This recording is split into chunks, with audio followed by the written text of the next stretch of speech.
I found my wife's old diary and learned the truth about what she had been hiding for 20 years. There were so many times during all this when I thought that I was overreacting, and it makes me sick to my stomach to realize that I had been completely right. I'm a 50-year-old man and I've been with my wife for almost 20 years now.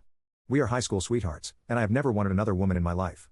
My wife is stunningly beautiful, and she was an amazing mother to our children. She is incredibly charismatic and lights up any room that she walks into.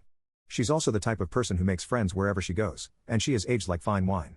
Even though learning the truth about her has ripped my heart in two, I don't know if I have the courage to leave her after all these years. When we were younger, we both had a strong interest in traveling, so we made it a priority to travel to as many countries as we could afford. We ended up visiting almost 30 countries together and racking up years of wild, unique memories. After we had explored the world together, we decided to settle down and have kids, and ever since then, our life has been pretty quiet, or so I thought. The other day I was rummaging around in the garage looking for an old tool I had misplaced when I accidentally knocked over a random, overstuffed box. When I was putting the box back together, I found a small pink diary with a broken lock on it. All of our children are grown, and our only daughter is turning 20 years old. I thought the diary might have belonged to her when she was a child, so I started reading it with the intention to only read a couple of pages to relive old memories. I know that my choice to read the diary might be a little controversial, but I thought it was from when she was around 8 years old. I just wanted to see if there were any wholesome childhood memories that I had forgotten about. I miss my daughter, and all my grown kids so much these days, and sometimes I feel desperate for any reminders of their childhood since it was such a special time in our family.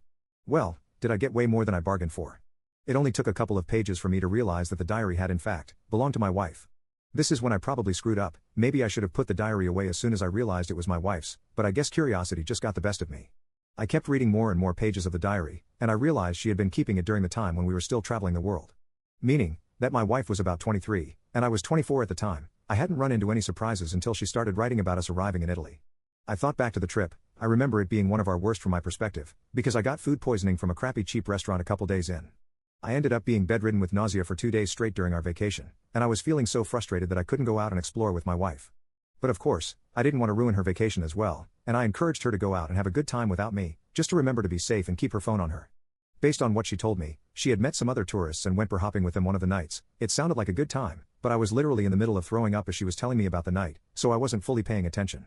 I guess I should have, because in the next couple of pages of the diary, my wife started going into the details about how she had ended up sleeping with some rich Italian local that they had met at one of the bars. My heart sank as soon as I read the lines, and I started to hope that this was some sort of fictional, creative writing exercise instead of my wife's true life events. She talked about the intimacy in detail, as well as the guilt she felt afterwards.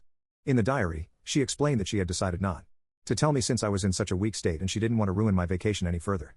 To my wife's credit, she goes on for pages and pages about how guilty she felt about her mistake, and how much she regretted it.